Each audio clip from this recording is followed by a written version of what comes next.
जंगबंदी की राह साफ करने के लिए गजा की जमीन पर अरब की फौज उतर सकती है। फिलाडेल्फी कॉरिडोर पर अरब आर्मी को तैनात करने की बातचीत आगे बढ़ रही है।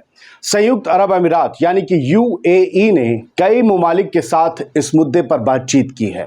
इस बातचीत का मकसद मिस्र की सरहद से लगते गजा के फिलाडेल्फी कॉरिडोर में गश्त करना, एक जॉइंट अरब फोर्स बनाना और इजराइल के साथ नाइत्तेफाकियों को हल करना है।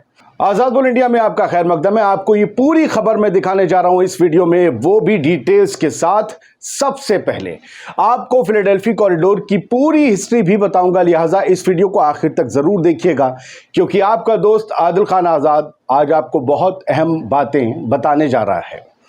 इजराइल नेशनल न्यूज में 12 सितंबर को छपी एक खबर के मुताबिक मिस्र ने गजा में जंग खत्म होने के अगले दिन एक समझौते के हिस्से की शक्ल में फिलाडेल्फी कॉरिडोर पर अरब फोर्स तैनात करने के प्रपोजल को मंजूर कर लिया है। बोले इधर जंग बंद होगी, उधर ये फोर्स तैनात होगी। और मिस्र पहले इसके लिए राजी नहीं था, उसे कई खदशे थे, अब राजी हुआ। सीज फायर के लिए यूएई की कोशिशों के हिस्से के तौर पर इस प्रपोजल पर चर्चा की गई थी। यूएई एक संयुक्त अरब बल यानी कि एक ज्वाइंट अरब फोर्स बनाने के लिए मोरक्को, मॉरिटानिया और जिबूती समेत कई अरब ममालिक के साथ बातचीत कर रहा है। इसमें कई कंट्रीज की जो फौजी हैं वो होंगे, एक किसी कंट्री के फौजी नहीं होंगे। रिपोर्ट्स के मुताबिक वजूद में आने के बाद ये ज्वाइंट अरब फोर्स फिलाडेल्फी कॉरिडोर के साथ साथ नेटजारिम कॉरिडोर को भी अपने कंट्रोल में लेगी, ताकि इजरायली फौज गजा से पीछे हट सके। याद रखिएगा, नेटजारिम कॉरिडोर साउथ गजा को नॉर्थ गजा से अलग करता है। फिलाडेल्फी कॉरिडोर मिस्र की सरहद से लगता है। ये गजा के लोगों को दूसरे ममालिक में जाने का अकेला ऐसा रास्ता है जो जंग शुरू होने से पहले उनके खुद के इख्तियार में था। कौन सा? Philadelphi corridor. हम उसी की बात करेंगे। इजराइल के i24 न्यूज ने भी इस खबर को छापा है। हेडलाइन आप देख रहे होंगे। इसमें छपी खबर के मुताबिक इजराइल नेटजारिम कॉरिडोर से मजबूरी में हटने की हालत में कई समाधानों पर काम कर रहा है, ताकि ये पक्का किया जा सके कि श्योर किया जा सके कि उसे उसकी अपनी सिक्योरिटी नीड्स सुरक्षित रहेंगी, सिक्योर रहेंगी। आगे पता चला है कि गजा में एक जॉइंट अरब फोर्स तैनात करने की मांग इजराइल ने ही की थी कि अगर उसे हटना पड़ा फिलाडेल्फी से तो ये शर्त रहेगी।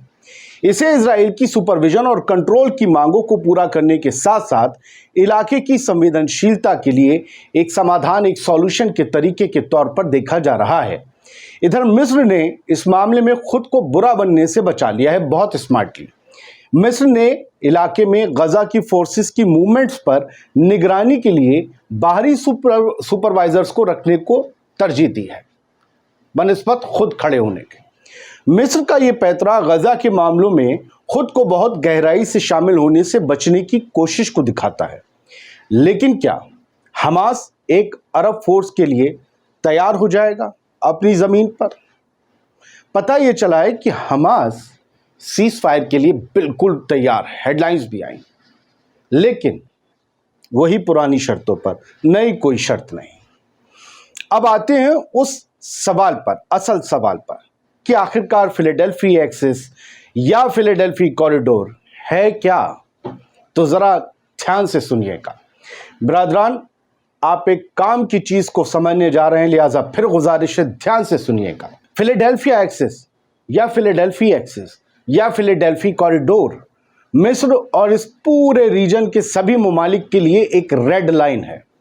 राफा पर इजरायली हमले शुरू होने से पहले फरवरी में मिस्र की तरफ से ये वार्निंग दी गई थी कि राफा में कोई भी जमीनी कार्रवाई, ग्राउंड ऑपरेशन गजा और पूरे इलाके के लोगों के लिए विनाशकारी होगा।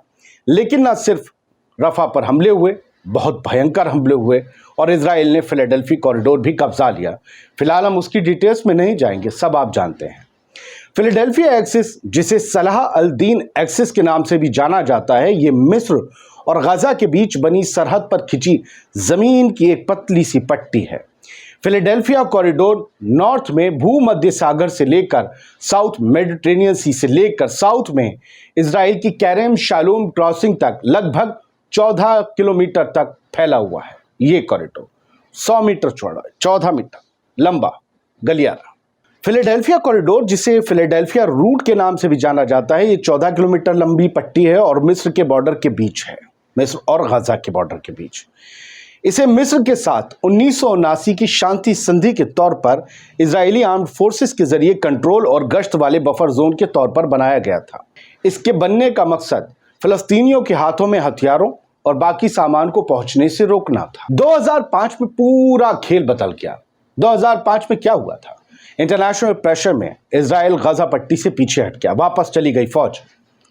इसके बाद उसने घनी आबादी वाली फिलिस्तीनी ज़मीन के इस टुकड़े को, जिसे गाजा के नाम से जाना जाता है, उसे दुनिया की सबसे बड़ी खुली हवा वाली जेल यानी ओपन एयर जेल में बदल दिया, हर तरफ से पैक।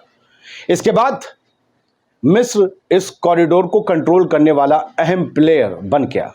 2005 में इस इलाके से इजरायली फौज के हटने के बाद एक समझौते के तहत मिस्र को गलियारे के मिस्र वाले हिस्से में गश्त और सिक्योरिटी के लिए 750 फौजियों और भारी हथियारों को तैनात करने की इजाज़त दी गई, जबकि दूसरी तरफ के हिस्से की जिम्मेदारी फ़लस्तीनी अथॉरिटी को सौंप दी गई, वेस्ट बैंक वाली, महमूद अब्बास वाली।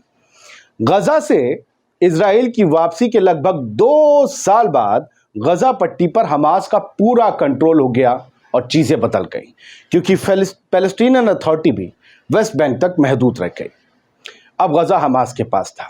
फिलहाल मिस्र कहता आया है कि वो सालों से हथियारों और लोगों की तस्करी के लिए फ़लस्तीनियों के जरिए खोदी गई सुरंगों को तबाह करता रहा है, ख़त्म करता रहा है, लेकिन अब इजराइल पूरे बॉर्डर पर कंट्रोल रखना चाहता है, जिसमें सबसे अहम राफा क्रॉसिंग भी शामिल है, जिसे वो पहले ही कब्जा चुका है। और इजराइल ये कहता है कि मिस्र से ही हथियार गजा में आए।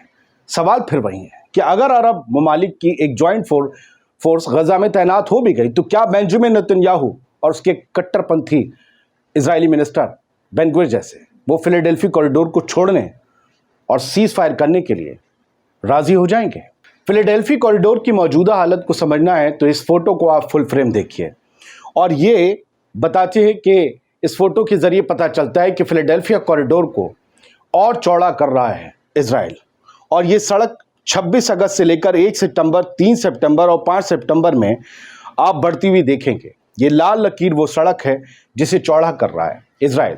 6.5 किलोमीटर तक की ये सड़क को चौड़ा कर लिया गया है और इसे एक 2 वे या यूं कहें कि 2 लेन सड़क बना दिया गया है।